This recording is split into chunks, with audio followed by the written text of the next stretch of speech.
how to screenshot Snapchats without them knowing. Hey everyone, welcome back to our channel. In this video I will guide you on how you can screenshot Snapchats without anyone knowing, so make sure to watch the video till the end.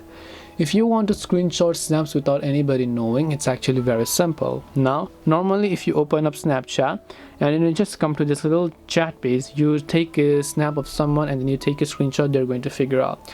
But what if you don't want to let them know? It's very simple. After you come to the Snapchat page, do not open the snap yet. Just go ahead and then disable your Wi-Fi or your cellular data and then turn on flight mode. I'm telling you to do this because I want you to disable any sort of connection that you might have with the internet. After you do that, now you can just go ahead and then open that particular snap or a Snapchat video, and now just go ahead and then basically take a screenshot like this. Now what I want you to do is just close Snapchat and just remove it from background as well. Now long press the Snapchat app icon, tap the I option here, and then just go to storage, clear cache, go to manage data, and also make sure to delete the data. Once you've done that, now go ahead and then restart your device.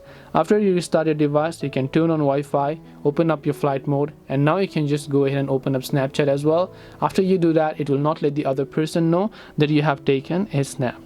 This way you'll be able to find out whether or not someone has went ahead and then actually take a screenshot of someone. If you have got any questions, feel free to leave them down. Thank you for watching till the end and see you soon in the next video.